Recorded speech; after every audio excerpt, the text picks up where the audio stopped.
صالحہ، اس کو چاہیے کہ وہ عمل صالح کرے، عمل کرے لیکن عمل صالح کرے، اور اس عمل صالح میں کسی کو شریک نہ ٹھہرائے۔ عمل صالح کس کو کہتے ہیں؟ جس عمل کے کرنے کا اللہ نے حکم دیا ہو اور وہ عمل بندہ اللہ کی رضا اور خوشنودی کے لیے کرے، یہ دو شرط۔ اور تیسری شرط وہ عمل جو ہے نبی صلی اللہ علیہ وسلم کی سنت کے مطابق کرے، جب اس کا وہ عمل عمل صالح ہوگا۔ سنت کس کو کہتے ہیں؟ سنت کے معنی طریقہ کو ہے، جس چیز کے کرنے کا اللہ نے حکم دیا یا جس چیز کو اللہ کے نبی نے جیسے کیا، یا کہ نبی نے تو نہیں کہا، نبی نے تو نہیں کیا، لیکن نبی کے اصحاب نے وہ عمل نبی کے سامنے کیا تو اللہ کے نبی صلی اللہ علیہ وسلم نے اس عمل پر اپنی رضا کا اظہار کیا یا اس عمل پر تعریف کی یا آپ نے خاموشی اختیار کی، تو اس کو بھی سنت کہتے ہیں۔ یہ تین طریقے سے سنت ہے۔ اور سنت کے بارے میں اللہ کے نبی صلی اللہ علیہ وسلم نے واضح طور پر کہہ دیا، فَمَن رَغِبَ عَن سُنَّتِي فَلَيْسَ مِنِّي، جو شخص میری سنت سے لاپرواہی کرے اس کا مجھ سے کوئی رشتہ، کوئی تعلق نہیں، وہ مجھ سے، یعنی اللہ کے نبی نے اس سے برات کا اظہار کر دیا اور تعلق ختم کر دیا۔ فَمَن رَغِبَ عَن سُنَّتِي فَلَيْسَ مِنِّي، وہ مجھ سے نہیں ہے۔ اب سنت کے ضد، سنت کے اپوزٹ میں اگر کوئی چیز ہے خطرناک تو وہ ہے بدعات۔ بدعات کے معنی، بدعات کے لغوی معنی ہیں ہم ایسا عمل کریں کہ اس عمل کی مثال ہمارے عمل سے پہلے کبھی ثابت نہ کسی نے کیا ہو، نہ کسی نے کرنے کا حکم دیا ہو، یہ ہے بدعت کا معنی۔ اور شرعی اصطلاح میں بدعت کہتے ہیں کہ ہم آپ کوئی کام کریں دین سمجھ کے، اسلام سمجھ کے، اللہ کی رضا کے لیے، ثواب کے لیے، جنت حاصل کرنے کے لیے، دوزخ سے بچنے کے لیے وہ عمل کریں، لیکن اس عمل کا ثبوت قرآن اور حدیث سے نہ ہو۔ عمل تو بہت بہتر ہو لیکن قرآن حدیث سے اس کا ثبوت نہ ہو تو وہ بدعت ہے۔ اور بدعت سے اللہ کے نبی صلی اللہ علیہ وسلم نے اپنی امت کو بڑی سختی سے ڈرایا ہے۔ ایک تو کہہ دیا اس سے ہمارا تعلق نہیں ہے، اور تیسرے اللہ کے نبی نے فرمایا میرے پاس آئے گا کہ میں اس کو حوض کوثر سے پانی پلاؤں، دودھ کر دوں گا، دوزخ کے اندر اس کو داخل کر دیا جائے گا۔ اور تیسرے یہ کہ اس کا کوئی عمل دنیا کے اندر قبول نہیں کیا جاتا، کتنا بھی اچھا عمل کر لے۔ اور تیسرا یہ کہ اللہ کے نبی حضرت حسان بن عطیہ، امام دارمی رحمۃ اللہ علیہ نقل کرتے ہیں، حسان بن عطیہ کہتے ہیں کہ مبتدع قوم بدعۃ، مبتدع قوم بدعۃ فی سنتہم الا نزع فی دینہم الا نزع سنتہم مثلہا۔ حسان بن عطیہ کہتے ہیں کہ جس قوم کے اندر مبتدع قوم فی دینہم، جس قوم کے اندر کوئی بدعت ایجاد کی جاتی ہے یا ایجاد ہو گئی ہے، الا نزع سنتہم مثلہا، بدعت جتنی رائج ہوئی ہے اس جگہ پہ، اس مقام پہ، اس بستی میں، اس گاؤں میں، اسی حساب سے سنت کو وہاں سے اللہ اٹھا لیتا، نکال لیتا ہے اور پھر قیامت تک لوٹاتا نہیں ہے۔ یہ بدعت کی بڑی نحوست ہے۔ سنت جیسی عظیم چیز اللہ تعالیٰ اس بستی سے، اس جگہ سے اٹھا لیا کرتا ہے۔ آئیے ہم دیکھیں، یہ مہینہ شعبان کا ہے، عربی کیلنڈر کے حساب سے یہ 8واں مہینہ ہے سال کا، شعبان۔ اب اس کے اندر ہم دیکھیں سنت کیا ہے۔ جب سنت کو لوگوں نے بھلا دیا تو بدعات آ گئی، اور جب بدعات آ گئی تو لوگوں نے سنت کا نام و نشان بھی لوگوں کو یاد نہ رہا۔ چند چیزیں میں آپ کے سامنے مثال کے طور پر رکھوں، اسی طریقے سے اور چیزیں بھی ہیں۔ ایک تو یہ ہے کہ اس مہینے میں نبی سے کیا ثابت ہے، کیا سنت ہے۔ ترمذی شریف، ابن ماجہ شریف اٹھا کر دیکھیے کہ حضرت ام سلمہ رضی اللہ تعالی عنہ، نبی صلی اللہ علیہ وسلم کی زوجہ ہیں، کہتی ہیں کہ اللہ کے نبی صلی اللہ علیہ وسلم ما رأیت النبی صلی اللہ علیہ وسلم یصوم الشہرین متتابعین الا شعبان و رمضان۔ میں نے 2 مہینہ برابر لگاتار اللہ کے نبی صلی اللہ علیہ وسلم کو روزہ رکھتے ہوئے کبھی بھی نہیں دیکھا پوری زندگی کہ 2 مہینہ آپ لگاتار روزہ رکھتے۔ ہاں، مگر شعبان اور رمضان کا تو فرض ہے، رکھنا ہی رکھنا ہے، لیکن شعبان کا بھی آپ نے برابر رکھا۔ اور اسی طریقے سے عائشہ رضی اللہ تعالیٰ عنہ کہتی ہیں کہ اللہ کے نبی صلی اللہ علیہ وسلم شعبان کا پورا مہینہ روزہ رکھتے، الا یہ چند روزے چھوڑ دیا کرتے تھے، یعنی آخر میں 2-3 روزے چھوڑ دیتے تھے، باقی پورا مہینہ آپ روزہ رکھتے تھے۔ یہ آپ کی سنت ہے۔ لیکن اپنی امت کے لوگوں کو آپ نے یہ تعلیم دی ہے، نسائی کی روایت ہے، اذا انتصب شعبان فلا تصوموا۔ آپ نے فرمایا امت کے لیے کہ 15 شعبان تک روزہ رکھیں، پورا مہینہ نہیں رکھ سکتے۔ کیوں کہ 15 اگر 1 مہینہ روزہ رکھ لیں گے شعبان کا پورا، تو رمضان کا جو روزہ فرض ہے اس کے اندر کمزوری آ جائے گی، رمضان کا پورا مہینہ روزہ رکھنے میں تکلیف ہوگی۔ اس لیے 15 شعبان تک روزہ رکھیں، اس کے بعد روزہ نہ رکھیں، 15 دن کھائیں پیئیں، تاکہ آگے جو رمضان کے روزے رکھنے اس کے اندر سہولت اور آسانی ہو۔ تو ہمارے اور آپ کے لیے فرض نہیں ہے، 1 بھی رکھیں، 2 بھی رکھیں، 10 بھی رکھیں، 15 بھی رکھیں، اس سے زیادہ نہ رکھیں۔ یہ امت کو آپ صلی اللہ علیہ وسلم نے تعلیم دی۔ لیکن آج ہمیں صرف اور صرف 15 شعبان کا روزہ تاریخ کا یاد رہا۔ اللہ کی قسم، جتنی بھی روایتیں ہیں 15 شعبان کے دن روزہ رکھنے کی، ایک بھی حدیث صحیح نہیں ہے، سب جھوٹی ہے یا من گھڑت ہے۔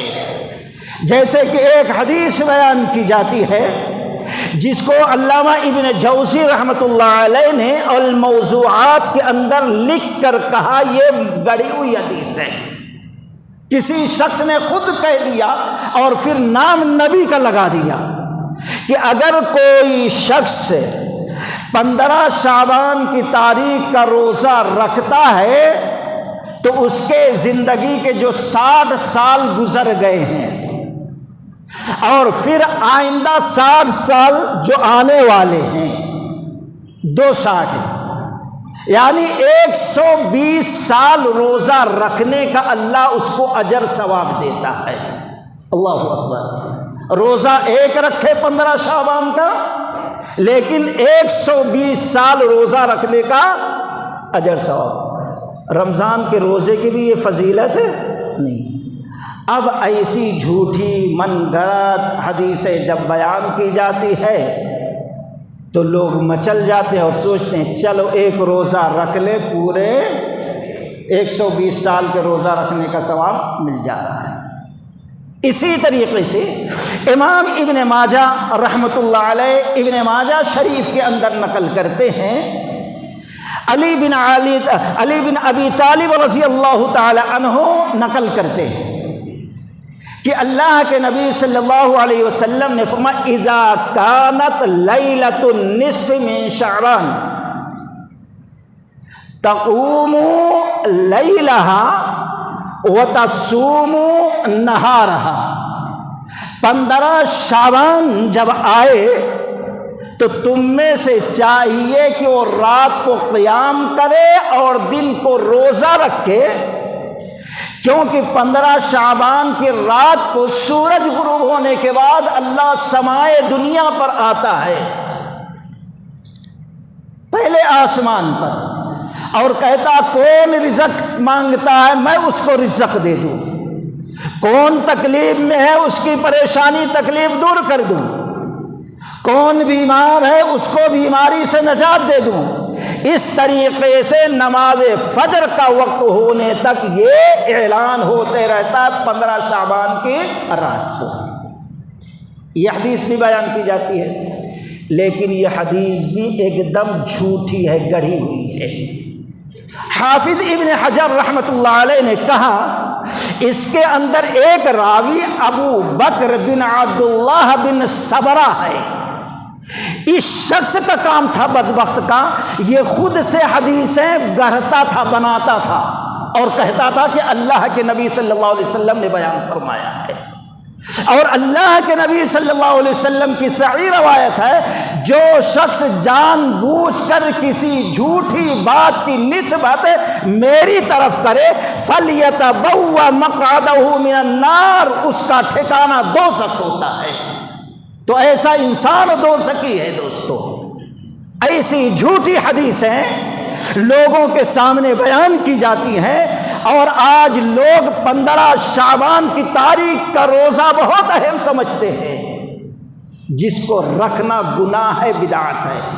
یہ بدعت لوگوں کو یاد رہی، لیکن نبی صلی اللہ علیہ وسلم کا طریقہ، نبی کا فرمان شعبان کے مہینے میں روزہ رکھنے کا یاد نہیں رہا۔ یہ بدعات آئی تو اللہ تعالیٰ نے یہ سنت کو اٹھا لیا۔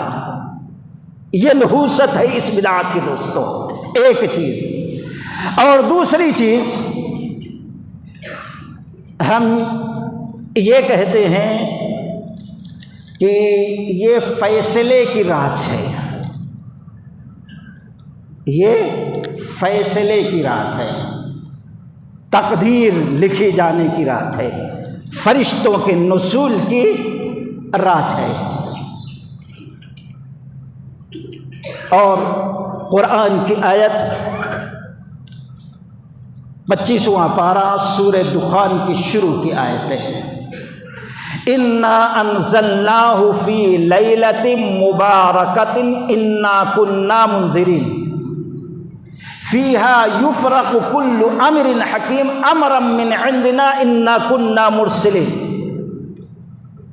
اللہ تعالیٰ نے فرمایا برکت والی رات ہے جس میں ہم نے قرآن کو نازل کیا، بڑے بڑے کاموں کے فیصلے کیے جاتے ہیں، فرشتوں کا نزول ہوتا ہے۔ اکرمہ ایک راوی ہے، اکرمہ، جو کہتا ہے اس سے مراد 15 شعبان کی رات ہے کہ فرشتوں کا نزول ہوتا ہے اور تقدیریں لکھی جاتی ہے، بڑے بڑے چیزوں کے فیصلے کیے جاتے ہیں، اور بے شمار لوگوں کو بخشا جاتا ہے، دوزخ سے ان کے نام مٹائے جاتے ہیں۔ لیکن اس کے استاد امام شوکانی رحمۃ اللہ علیہ لکھتے، اس کے استاد عبداللہ بن عباس رضی اللہ تعالیٰ عنہ وہ ان آیات کی تفسیر میں کہتے ہیں اس سے مراد 15 شعبان نہیں ہے بلکہ شب قدر ہے۔ صحابی رسول جس کے بارے میں نبی نے دعا کی تھی اللہ قرآن کا مفسر ان کو بنا دے، وہ کہتے ہیں 15 شعبان مراد نہیں ہے اس آیت سے بلکہ شب قدر مراد ہے۔ اسی اکرمہ کے بارے میں حضرت عبداللہ بن عباس رضی اللہ تعالیٰ عنہ کے صاحبزادے کہتے ہیں یہ کتنا کمینہ ہے نالائق، یہ خود سے باتیں بناتا ہے اور اس کو میرے باپ کی طرف منسوب کرتا ہے کہ میرے باپ نے ایسا کہا ہے۔ ایسا شخص راوی ہے۔ چلیے یہاں پر 3 چیزیں ہیں، برکت والی رات ایک، اور دوسرے قرآن کے نازل ہونے کی رات، بڑے بڑے فیصلے کیے جاتے ہیں یعنی تقدیریں لکھی جاتی ہیں، ٹھیک ہے 3 چیزیں، لیکن کس مہینے میں 3 چیزیں ہوتی ہیں، کس تاریخ کو ہوتی ہیں، اس کا شعور اس کا یہاں بیان تو نہیں ہے۔ آپ غور کریں گے 30واں پارہ سورہ قدر میں بھی یہی چیزیں ہیں، انا انزلناہ فی لیلۃ القدر وما ادراک ما لیلۃ القدر لیلۃ القدر خیر من الف شہر تنزل الملائکہ والروح فیہا باذن ربہم من کل امر سلام ہی حتی مطلع الفجر۔ قدر والی رات، تم کیا جانو قدر والی رات 1000 مہینوں کی عبادتوں سے افضل ہے، فرشتوں کا نزول ہوتا ہے، اللہ کے حکم سے فرشتے آتے ہیں اور سلامتی والی رات رہتی ہے۔ وہاں قدر کی رات، یہاں برکت کی رات، اور دونوں کا مفہوم یہ ہے، جب قدر کی رات بن گئی برکت والی رات بنی تو قدر والی ہو گئی۔ قرآن نازل ہوا اسی رات، وہاں بھی قرآن کا نزول اسی رات میں کہا گیا، یہاں بھی اللہ کے حکم سے فرشتوں کا نزول ہوتا ہے بڑے بڑے معاملے کے، وہاں پہ بھی ہے۔ یہاں بھی مہینے کا ذکر نہیں ہے، وہاں بھی مہینے کا ذکر نہیں، یہاں بھی دن کا ذکر نہیں ہے، تاریخ کا ذکر نہیں ہے، وہاں پہ بھی ذکر نہیں ہے، لیکن قرآن اپنی تفسیر آپ ہے۔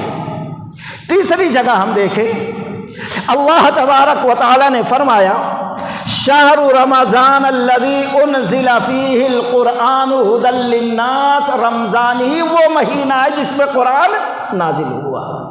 اب فیصلہ ہو گیا، وہاں 2 جگہ، قدر کی رات برکت والی کون سی رات ہے، فیصلے کی رات کون سی ہے، فرشتوں کے نزول والی رات کون سی ہے، جس میں قرآن نازل ہوا۔ اب قرآن کس میں نازل ہوا، اللہ نے واضح کر دیا کہ رمضان کے مہینے میں قرآن نازل ہوا۔ گویا جس مہینے کی رات میں قرآن کو اللہ نے نازل فرمایا وہی مہینہ برکت والا، وہی رات برکت والی، اور وہی رات قدر والی، وہی رات تقدیر لکھی جانے والی، وہی رات فرشتوں کے نزول والی، وہی رات سلامتی والی۔ معاملہ حل ہو گیا۔ یہاں مراد جو ہے شب قدر ہے، 15 شعبان نہیں ہے۔ اگر کوئی شخص سورہ دخان کی آیت سے کہتا نہیں 15 شعبان تو گویا ان ساری آیتوں کا وہ انکار کر رہا ہے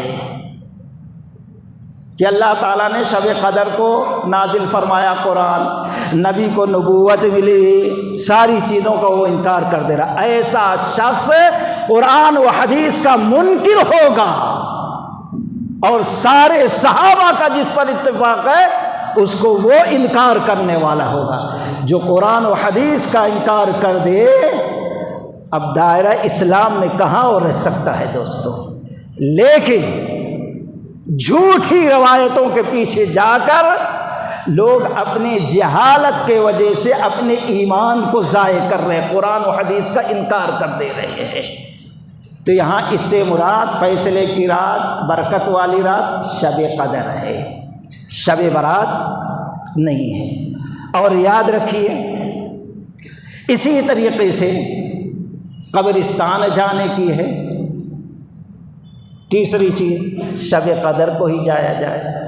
ایک بات اور کہہ دوں، اس قسم کے جتنی بھی بدعتیں نکلی ہیں وہ اللہ کی قسم سب شیعوں کے گھر سے نکلی ہوئی ہیں، شیعوں کے گھر سے، چاہے وہ میلاد ہو، چاہے رجب کے کوڑے ہو، چاہے شب برات ہو، اس قسم کی جتنی بھی چیزیں ہیں سب شیعوں کے گھر سے نکلی ہوئی ہے۔ اسی طریقے سے یہ شب برات جو منایا جاتا ہے یہ بھی شیعوں کے گھر سے نکلی ہے۔ پورے قرآن میں تقریباً آپ دیکھیں گے 21 بار ملتا جلتا لفظ آیا ہے، براءۃ من اللہ، تبرا، بریون، برا، یہ 3-4 لفظ سب کے ایک ہی معنی ہے۔ ہمارا آپ کا قرآن نہیں بلکہ احمد رضا کا دیکھ لیجیے، ترجمہ کیا ہے؟ نفرت، بیزارگی۔ سب قرآن کے ترجمہ کرنے والوں نے بریون، برا، تبرا، برات کا معنی یہی کیا ہے، نفرت، بیزارگی۔ اب یہاں شب برات کا مطلب کیا سمجھا جاتا ہے؟ بڑی رات نہیں، بلکہ نفرت کی رات، بیزارگی کی رات۔ قرآن میں اللہ تعالیٰ نے کہا براءۃ من اللہ، اللہ تبارک و تعالی مشرکین اور کفار سے نفرت کا اعلان کرتا ہے۔ تبرا کے معنی بھی نفرت کا۔ اب شیعہ لوگ 15 شعبان کی رات کو شب تبرا مناتے ہیں، شب تبرا، بیزارگی کی رات۔ جب شب تبرا 15 شعبان کی رات ہوتی ہے تو ہر شیعہ کسی باوڑی کے پاس، کوئی سمندر کے پاس، کوئی دریا کے پاس، کوئی نہر کے پاس، کوئی ندی کے پاس، کوئی تالاب کے پاس، کوئی باوڑی کے پاس، کوئی کنواں کے پاس، جہاں پانی رہتا ہے، جو چیز اس کے گھر سے قریب ہوتی ہے وہاں جاتے ہیں یہ شیعہ، اور وہاں پر لکھتے ہیں پرچی اپنے امام غائب 12واں، جبکہ پیدا ہی نہیں ہوا، 11واں امام تک ختم، آگے بڑھا نہیں، لیکن انہوں نے اپنے حساب سے بنا لیا 12واں امام۔ حسن عسکری 11واں جو امام تھا ان کو اولاد ہی نہیں ہوئی، 12واں انہوں نے خود بنا لیا ہے۔ سمجھتے ہیں 12واں امام جو ہے فلاں غار میں جا کے چھپ گیا ہے، وہاں سے دنیا چلا رہا ہے۔ نعوذ باللہ، ان کا عقیدہ ہے شیعوں کا کہ رسولوں اور نبیوں سے اونچا مقام اماموں کا ہوتا ہے، ان کو پورا اختیار اللہ دیا ہے دنیا کے اندر، اور ان کا 12واں امام جا کر جس کو امام الزمان کہتے ہیں وہ پہاڑ کے اندر بیٹھ کر پوری دنیا چلا رہا ہے۔ اب وہاں اس کو چٹھی لکھتے ہیں، اے امام غائب، اے امام الزمان، آپ آ جائیے، ان ملحدوں نے ہم پر بہت ظلم کیا۔ ملحد یعنی ہم مسلمان، ہم کو کافر کہتے ہیں، وہ سوچتے ہیں وہ آئیں گے تو ان مسلمانوں کو قتل کر دیں گے۔ تو وہاں پر تقریباً صحابہ کے لیے گالی کا استعمال کرتے ہیں، ان کو بد دعائیں دیتے ہیں، لعنتیں بھیجتے ہیں، گالیاں دیتے ہیں نعوذ باللہ، اور مسلمانوں کے لیے آ کر قتل کرنے کی درخواست ڈالتے ہیں۔ یہ ہے اصل شب برات کے معنی، نفرت، بیزار۔ اور شیعوں نے ڈر کر مسلمانوں کو شب برات دے دیا، شب برات وہ مناتے ہیں، معنی ہوتا نفرت کی، بیزارگی کی رات۔ اور اس کے لیے اب دلیل کیا؟ قبرستان، کچھ عمل نہیں ہے مسلمانوں کو، قبرستان وہ ندی نالے میں پہنچ گئے۔ ہم بھی دلیل دیتے ہیں کیا قبرستان جانے کی؟ یہ عائشہ رضی اللہ تعالی عنہ روایت کرتی ہیں، ترمذی کی روایت ہے، کہتی ہیں کہ اللہ کے نبی صلی اللہ علیہ وسلم ایک دن نکلے، میں پیچھے گئی تو بقیع غرقد کے اندر آب تھے، تو اللہ کے نبی نے فرمایا، اے عائشہ کیا تم نے سمجھ لیا کہ اللہ و رسول تمہارے ساتھ خیانت کرے گا؟ کہا نہیں، میں سمجھی کہ میری باری ہے آج رات کو، آپ دوسری بیوی کے پاس چلے گئے۔ تو اللہ کے نبی صلی اللہ علیہ وسلم نے فرمایا، ان اللہ عز وجل، اللہ تبارک و تعالی آج کے دن، آج کی رات لیلۃ النصف من شعبان، شعبان کی نصف رات یعنی 15 شعبان کی رات کو ینزل لیلۃ النصف من شعبان الی السماء الدنیا، سماء دنیا پر آتا ہے، فیغفر لأکثر عدد من شعر غنم قلب قبیلہ کے بکریوں کے بالوں کے برابر لوگوں کی بخشش کر دیتا ہے، یا اس سے زیادہ بخشش کر دیتا ہے۔ اس لیے یہ دل دیکھو، اللہ کے نبی قبرستان گئے، اتنے لوگوں کی بخشش ہوتی ہے، اللہ سمائے دنیا پر آتا ہے، اس لیے ہم بھی گئے۔ لیکن سب سے پہلی چیز امام ترمذی یہ حدیث نقل کرنے کے بعد کہتے ہیں کہ میں نے محمد بن اسماعیل، امام بخاری رحمۃ اللہ علیہ کا نام ہے، کہتے ہیں میں نے محمد بن اسماعیل رحمۃ اللہ علیہ سے، یعنی امام بخاری رحمۃ اللہ علیہ کو کہتے ہوئے سنا یہ حدیث صحیح نہیں ہے، یہ حدیث منقطع ہے 2 جگہ سے۔ حجاج بن ارطاط اس حدیث کو نقل کرتے ہیں یحییٰ بن قصیر سے، یحییٰ بن قصیر نقل کرتے ہیں عروہ سے، جبکہ حجاج کی ملاقات یحییٰ سے نہیں ہوئی اور یحییٰ کی ملاقات عروہ سے نہیں ہوئی۔ جب ہم ان کی ملاقات ان سے نہیں ہوئی تو حدیث کو سنا کیسے؟ اس کا مطلب یہ حدیث جھوٹی ہے، من گڑت ہے دوستو، یہ جھوٹی حدیث کو دلیل بنایا جاتا ہے۔ ایک چیز اگر مان بھی لے تھوڑی دیر کے لیے تو بھئی اللہ کے نبی خاموشی سے گئے، حضرت عائشہ چپکے سے پیچھے گئی، تو ایسے جانا چاہیے، مردوں کو چپکے سے جانا چاہیے، اندھیرے میں روشنی لگا کر نہیں، اور جوڑوں کو پیچھے چپکے جانا چاہیے۔ اور دوسرے یہ کہ حضرت عائشہ رضی اللہ عنہ، میں نے سمجھا کہ آپ دوسری بیوی کے پاس چلے گئے، اللہ کے نبی نے کہا تم نے سمجھا اللہ رسول خیانت کرے گا، ظلم کرے گا تمہارے ساتھ؟ کہا میں سمجھا اسے، تو اللہ کے نبی صلی اللہ علیہ وسلم نے بھی وہی بات کہی۔ گویا حضرت عائشہ کو نبی کے کردار پر یقین نہیں تھا، اس لیے پیچھے جا رہے، نعوذ باللہ من ذالک، اللہ اکبر۔ یہ تو سب سے بڑا کفر ہے کہ عائشہ صدیقہ رضی اللہ تعالیٰ عنہ کو شوہر بھی یقین نہیں کہ ظلم کرے گا، میری باری دوسرے کو دے دے گا۔ یہ بھی ایک نفرت کی بات ہے، بیزارگی کی بات ہے دوستو۔ خیر، اس حدیث کو کسی طرف سے بھی پکڑے ہیں، کسی نہ کسی سے بیزارگی کا اظہار، یہ حدیث جھوٹی ہے، من گڑت ہے۔ اگر کوئی شخص عمل کر کے یقین کر کے قبرستان جاتا ہے تو اللہ کے نبی نے فرمایا جھوٹی بات کی نسبت میری طرف کرنے والا اپنا ٹھکانہ دوزخ بنا لے۔ کیوں؟ دوسری حدیث صحیحہ کو لوگوں نے بھلا دیا، سنت کو بھلا دیا۔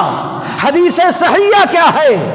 حضرت عائشہ رضی اللہ تعالیٰ عنہ کہتی ہیں، نسائی کی روایت، امام مالک رحمۃ اللہ علیہ موطا کے اندر بھی نقل کرتے ہیں 2 حدیث کی کتاب میں، ایک دن اللہ کے نبی اٹھے، کپڑا پہنے، باہر نکلے، میں نے اپنی لوڈی بریرہ رضی اللہ تعالیٰ کو اٹھایا، کہا جاؤ نبی کے پیچھے گئی، نبی بقیع قبرستان میں گئے، یہ پہلے آ کر پورا ماجرا بتا دی۔ اللہ کے نبی صلی اللہ علیہ وسلم واپس آئے، میں نے کچھ نہیں کہا، سو گئے، صبح ہوئی تو ہم نے ذکر کیا، اللہ کے نبی صلی اللہ علیہ وسلم نے فرمایا ہاں میں قبرستان رات میں گیا تھا، کیونکہ اللہ نے حکم دیا تھا کہ جاؤ صاحب قبر کے لیے دعائے رحمت مغفرت کرو، قرآن کی آیت پر میں عمل کرنے گیا تھا، یہاں پر نبی کو بھیجا گیا تھا دعا کرنے کے لیے۔ صحیح حدیث ہے۔ عائشہ رضی اللہ تعالیٰ عنہ نہیں گئی تھی بلکہ لوڈی بریرہ رضی اللہ تعالیٰ عنہ کو بھیجا تھا، لیکن یہ کون سی رات ہے اس کا ذکر نہیں ہے۔ موطا امام مالک کے شارح حضرت ابن وضاح رحمت اللہ علیہ کہتے ہیں اللہ کے نبی اپنی موت سے 5 دن پہلے گئے تھے قبرستان، 5 دن پہلے، گویا 6-7 ربیع الاول کو گئے تھے، شعبان میں نہیں گئے تھے۔ یا الرحیق المختوم کتاب دیکھ لیا جائے جس میں مولانا صفی الرحمان علیہ الرحمہ اس کتاب کے اندر نقل کرتے ہیں آپ آخری تاریخ سفر کی گئے تھے یا کہ ربیع الاول کے شروع تاریخ میں گئے تھے، اور پھر دوسری روایت ہے کہ اللہ کے نبی صلی اللہ علیہ وسلم نے لوگوں کو تعلیم دی، تاکید کیا، اے لوگوں قبرستان جایا کرو، وہاں تم کو موت یاد آئے گی، دنیا کے پیچھے جو بھاگ رہے ہو اس کا بھاگنا بند ہو جائے گا۔ جانے سے دو مقصد بتایا گیا، ایک یہ بتایا گیا کہ نصیحت حاصل ہوگی، دوسرا یہ کہ صاحب قبر کے لیے دعا کرو۔ یہاں دو چیز ہے، کبھی بھی جاؤ، کوئی سال، کوئی مہینہ، کوئی جمعہ، کوئی دن، عید یا بقرعید، دن یا رات یا تاریخ متعین کر کے جانا یہ بدعت ہے دوستو، ورنہ سنت یہ ہے کبھی بھی آپ جا سکتے ہیں، کسی مہینے میں بھی، کسی وقت بھی، کسی دن بھی، کسی لمحہ بھی، یہ سنت ہے کبھی بھی جانا۔ لیکن یہ سنتوں کی حدیثوں کو چھوڑ دیا، سال میں ایک دن کی پکڑ لیا دوستو۔ اسی طریقے سے اور ہے کہ رات کو نماز پڑھنا، کیا اگر کوئی شخص، امام زمخشری معتزلی الکشاف کتاب لکھتا ہے، پکا رافضی، پکا شیعہ، اسلام کا دشمن، یہ شخص کتاب لکھتا ہے کہ اللہ کے نبی صلی اللہ علیہ وسلم نے فرمایا جو شخص 15 شعبان کی رات کو 100 رکعت پڑھے گا، اللہ 100 فرشتے اس کے لیے بھیجتا ہے، 30 فرشتے جنت کی بشارت، 30 فرشتے دوزخ سے بچاتے، 30 فرشتے دنیا کی مصیبتوں سے بچاتے، بچے 100 میں سے 10 فرشتے شیطان کے فریب، مکاری، دغا بازی، دھوکے بازی سے بچاتے، یہ 100۔ لیکن بلا دلیل، بلا ثبوت کی حدیث پیش کر دیا، مسلمانوں نے چھوڑ دیا صحیح حدیث سے۔ یہ روز سال میں ایک مرتبہ یقین نہیں کہ انتظار نہیں کرنا ہے۔ بخاری کی روایت کتاب مواقیت الصلاۃ کی حدیث ہے، اللہ کے نبی صلی اللہ علیہ وسلم نے فرمایا کیف ترکتم عبادی فیقولون وترکناہم وہم یصلون وآتیناہم وہم یصلون، رواہ البخاری۔ اللہ کے نبی صلی اللہ علیہ وسلم نے فرمایا اللہ کے جانب سے 2 وقت فرشتوں کا نزول ہوتا ہے، ایک فرشتہ آتا ہے نماز فجر میں، چلا جاتا ہے نماز عصر میں، دوسرا آتا ہے نماز عصر میں، چلا جاتا ہے نماز فجر میں۔ جب یہ فرشتے آتے جاتے ہیں اللہ سوال کرتا میرے فرشتوں کیف ترکتم عبادی، جب میرے بندے کو تم نے چھوڑا تو کس حالت میں اس کو چھوڑ کے آئے ہو، کیا کر رہا تھا؟ وہ فرشتے کہتے ہیں اے اللہ تعالیٰ آپ پوچھتے ہیں کیا کر رہا تھا؟ وَتَرَكْنَاهُمْ وَهُمْ يُصَلُّونَ، جب ہم پہنچے تھے تو نماز پڑھ رہا تھا، اور جب ہم چھوڑ کے آئے تو نماز پڑھ رہا تھا۔ اللہ خوش ہو جاتا دوستو۔ دوسری حدیث ہے اللہ کے نبی صلی اللہ علیہ وسلم نے فرمایا جو نماز فجر پڑھا فَهُوَ فِي ذِمَّةِ اللَّهِ، 100 فرشتوں کو چھوڑو، اللہ کی قسم جو نماز فجر پڑھتا، نبی نے فرمایا اللہ خود فرماتا اللہ اس کا محافظ بن جاتا ہے، اللہ جس کا نگراں کا بن جائے، جس کا محافظ بن جائے، جس کی دیکھ بھال کرنے والا بن جائے، کائنات کی کوئی چیز اس کو نقصان نہیں پہنچا سکتی ہے، نہ شیطان پہنچا سکتا، نہ ابلیس پہنچا سکتا دوستو۔ یا اللہ، لیکن اس سنتوں کو چھوڑ دیا لوگوں نے، اور یہ سال میں ایک بدعات کو ایجاد کر لیا کہ یہ فرشتہ، یہ شیطان آ کے یہ فرشتہ بچائے گا شیطان سے۔ اللہ اکبر، اس سنت کو چھوڑ دیا دوستو۔ اسی طریقے سے اور بہت ساری روایت ہیں، اس میں ایک یہ ہے حلوہ پوری کھانے، کب؟ 15 شعبان۔ کہاں سے حلوہ کھائے؟ کیوں؟ کہ اللہ کے نبی کو غزوہ احد میں دانت ٹوٹ گیا تھا، اور پھر جنت سے حلوہ آیا، آپ نے کھایا۔ اللہ اکبر، اس لیے ہم بھی 15 شعبان کو حلوہ بنا کر، پوری بنا کر کھاتے ہیں۔ اویس کرنی نے محبت میں دانت توڑ دیا، حلوہ کھایا، اس لیے ہم بھی حلوہ کھاتے ہیں۔ ان حولوں سے پوچھو عقل نام کی کچھ چیز ہے کہ نہیں ہے؟ غزوہ احد کب ہوئی تھی؟ شعبان میں نہیں ہوئی تھی، شعبان کے بعد رمضان آتا، رمضان کے بعد شوال آتا، شوال 3 ہجری میں جنگ ہوئی ہے۔ اب شوال کے بعد یعنی 11 دانت ٹوٹنے کے 11 مہینے کے بعد نبی کو حلوہ آ رہا جنت سے کھانے کا۔ اللہ اکبر، اب کیا بولیں گے، اس کو پاگل پن نہیں کہیں گے، ہولا پن نہیں کہیں گے، 11 مہینے کے بعد حل۔ اور دوسرے یہ، اب یہ بتاؤ آپ کھانا کہاں سے کھاتے ہیں؟ بازو سے کھاتے ہیں چبا چبا کے، یا کہ یہاں سامنے سے؟ نبی کا دانت یہاں سے ٹوٹا تھا، کھانے کی ضرورت، چبانے کی ضرورت یہاں سے پڑتی ہے۔ اسی طریقے سے جھوٹی کہانیاں اویس کرنی یہ غلط ہے، لیکن تھوڑی دیر کے لیے مان لے تو بھی دانت توڑ دے اور حلوہ کھا لے، میٹھا میٹھا ہاف، کڑوا کڑوا تو۔ اسی طریقے سے یہ ہے کہ روحیں آتی ہیں۔ اللہ اکبر، اللہ نے قرآن میں کہا وَمِن وَرَائِهِمْ بَرْزَخٌ إِلَىٰ يَوْمِ يُبْعَثُونَ، جو ایک مرتبہ مر گیا قیامت تک اللہ کی قسم وہ واپس نہیں آ سکتا دنیا میں۔ ترمذی ابن ماجہ کی روایت ہے، عبداللہ رضی اللہ تعالیٰ عنہ شہید ہو گئے۔ اللہ کے نبی صلی اللہ علیہ وسلم نے فرمایا اے جابر، تمہارے باپ کو اللہ نے یہ مقام دیا، ابھی تک سب سے پردے میں بات کیا، لیکن تیرا باپ عبداللہ جب شہید ہو کے رب کے سامنے ہوا تو اللہ آمنے سامنے بات کیا اور کہا اے عبداللہ کیا چاہیے تجھ کو؟ عبداللہ رضی اللہ تعالیٰ نے کہا اللہ سب کچھ دے دیا، کچھ نہیں۔ اللہ نے کہا نہیں مانگ، کہا اللہ سب کچھ ہے، کہا مانگ، اللہ پیچھا نہیں چھوڑ رہا ہے۔ تو کہا اللہ تبارک و تعالیٰ کچھ بھی نہیں، بس ایک مرتبہ اور زندگی دے دے، دنیا میں جانے کی اجازت دے دے، پھر جنگ کروں گا، پھر تیرے پاس آ۔ اللہ تعالیٰ نے فرمایا میرے قانون کے خلاف ہے، میرے قانون کے خلاف ہے، یہ ہو ہی نہیں سکتا۔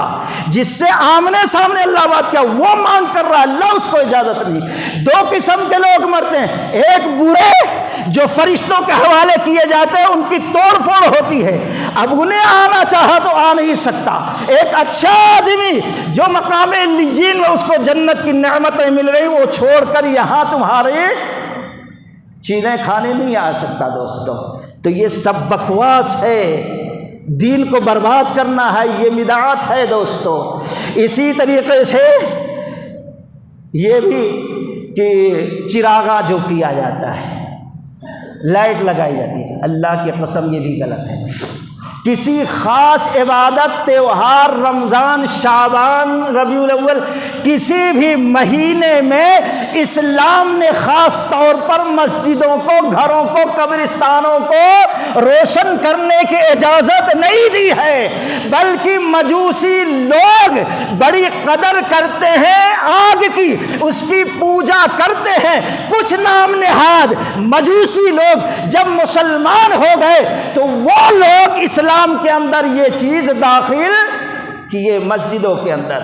تو یہ مجوسیوں کا طریقہ، خاص طور پر 15 شعبان کو یا رمضان میں یا کسی اور دن میں مسجدوں کو چراغا کرنا، روشن کرنا خصوصیت کے ساتھ، یا شادی کھانا وغیرہ کو، تو گویا وہ مجوسیوں کے طریقے کو اپنا رہا ہے۔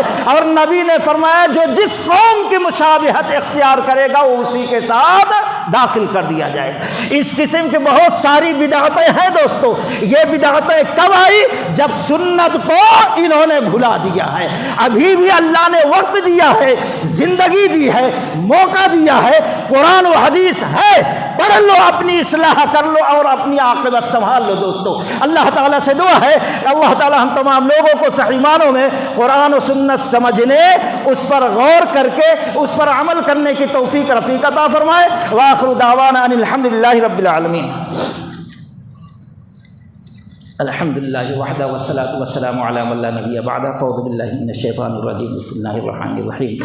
ان اللہ وملائکتہ یصلون علی النبی یا ایھا الذین آمنوا صلوا علیہ وسلموا تسلیما۔ اللہم صل علی محمد وعلی آل محمد کما صلیت علی ابراہیم وعلی آل ابراہیم انک حمید مجید۔ اللہم بارک علی محمد وعلی آل محمد کما بارکت علی ابراہیم وعلی آل ابراہیم انک حمید مجید۔ ان اللہ یأمر بالعدل والإحسان وإیتاء ذی القربى وینہی عن الفحشاء والمنکر والبغی یعظکم لعلکم تذکرون۔ اذکروا اللہ یذکرکم وادعوہ یستجب لکم ولذکر اللہ تعالی اکبر۔ السلام علیکم ورحمۃ اللہ۔